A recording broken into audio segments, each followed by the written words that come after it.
Hello, Patriots. This is Dr. Dawn, and today we are going to be talking about a few stories that are going on in the news.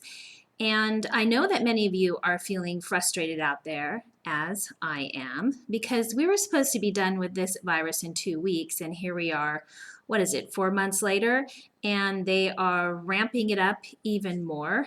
And the interesting thing is, wow, they must have a crystal ball, or perhaps they're playing by a playbook that was already in the works for many, many years. Maybe it's Agenda 21, although I'm not going to go into that. But most of you can see, if you're really looking at the news, that they're already predicting that everything's going to be closed.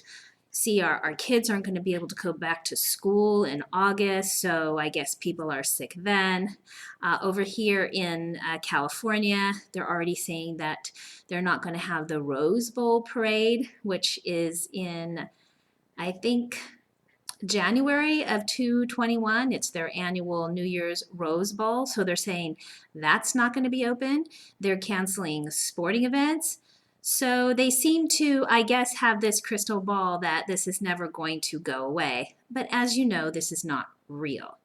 And we have been having interesting articles coming out, like the one I'm going to read you in Florida, where hospitals have now been caught with errors in the virus. So their numbers are not even close to what they've been reporting. And I wouldn't be surprised if that's been going on in many hospitals around the country where they're fudging numbers, they're making these numbers fit into a particular narrative so that they can drive up the fear. The mainstream media is working overtime to make everyone afraid. And let's not leave out these big corporations like Walmart, who was really great about allowing people to come into their stores without a mask. But now, because the numbers have just, I guess, spiked so high, that they've come out with their news report that in July 20th, they are going to be mandating a mask for everyone to wear. So you have to ask yourself, what the heck is going on? Does it really seem like this is about the virus? Or are some of you that are on the fence starting to realize this has nothing to do with the virus? This has to do with politics. It's all about politics. And you know what? We, the citizens, are really suffering through it, but we have to fight back. We cannot allow this to happen. So on my Twitter account, I have put out certain links, like to Walmart, if you want to write a letter to them or an email, which I have done. I will put a link below and you can send them a direct message as to how you feel, because I no longer will be shopping at Walmart until they remove this ridiculous mask mandate that I think they're basically virtue signaling now to the left.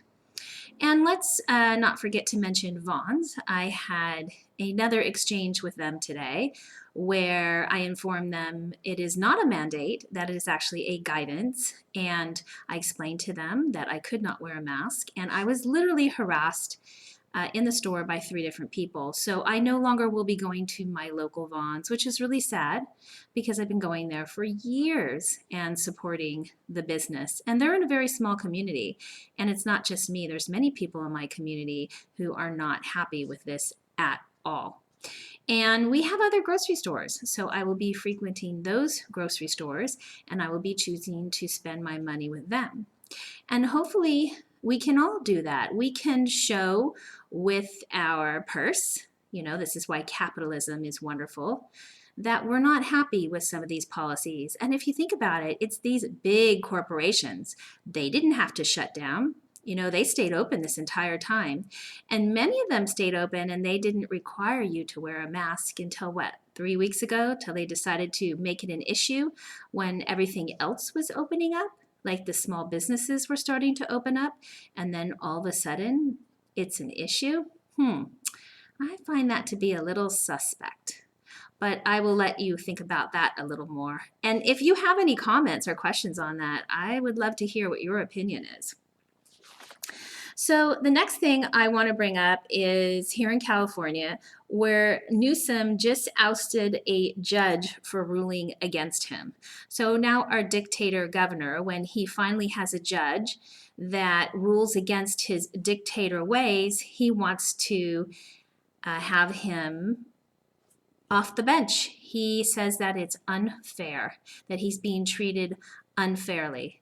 Now, isn't this just so sublime? Our governor, who, let's see, tells us that we all have to wear masks, but he allows prisoners not to wear masks and wants to let out 8,000 prisoners because he is afraid they're going to get COVID-19 in prison because they're not allowed to wear masks. Something's not quite adding up there. So now that they're coming after him, he wants to remove judges who actually want to uphold the law. This is outrageous. This has become a banana republic living in California. And I believe New York is not that much better.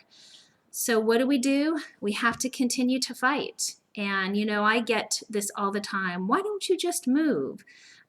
Really? I mean, I was born and raised here. I have family here, business here. Everything I have is here in California. I just can't up and leave. It doesn't work that way.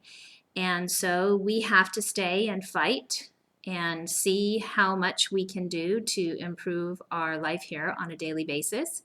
And if that means that you don't shop at places that mandate masks and you shop at places that are not owned by a union and allow you to shop without harassing you, then that's what you need to do. And on to my next thing, unions. Isn't the teachers' union just wonderful? I mean, wow. It's not about the students, if you've been listening to the news. They don't want to go back to school because they have certain conditions that they want filled. They want the police defunded before they go back to school. So I think many of these unions are a real problem. The unions that control the markets, the unions that control our school system, the unions that seem to control many businesses, have now really become quite radicalized, and they seem to be virtue signaling to the left. And how is that possibly helping the people that are paying into these unions?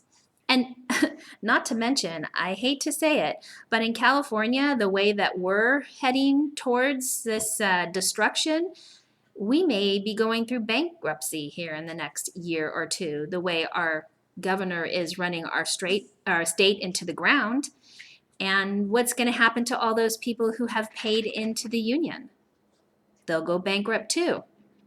So we really need to be thinking about our whole entire system as a whole and really start standing up, fighting back, and having our voices heard. Let's see. One more thing that I wanted to talk about is this idea that we have to somehow conform, that we can't open our business, that we can't have a party, that we can't have a wedding, that we can't now go to a funeral, that we can't go to a synagogue or a church. Well, there's no law that says we can't do any of that. And there is no penalty or fine attached to it. So as business owners and as people who, want to go to these places, you have to stand up and take a stance. I saw a wonderful sign in somebody's window that basically said, you are welcome to come in with or without a mask. It is a guidance. If you have a health issue, then we're not going to ask you about it. If we see that you don't have a mask on, we're just going to assume that you have a health issue and treat you like an adult and not make you feel harassed, or for the business sake, which they're very smart about it, they're not discriminating. Because as I said in my other videos, if you are a business and you are not allowing people into your business and they have a health issue, then you are discriminating against them. And I think we're going to see many class action suits coming their way. And so for the bigger companies, I really don't feel bad for you because you've been open this entire time while these smaller businesses haven't. But I do hope that smaller businesses realize that there are many people who will buy things from your store if you don't push them to wear a mask, more so than not. And I think they're going to start to realize that as time goes on, that people are just fed up with it. They're just done with it. If you're fed up with it, please let me know. So I just wanted to bring you some information today and inspire you to write those letters to some of these big companies that you're not happy with. And I will put the links below to some of the articles that I referenced so that you can take a look at them and pass them around as well. I hope you share my video, subscribe, and leave your comment. Have a fabulous day.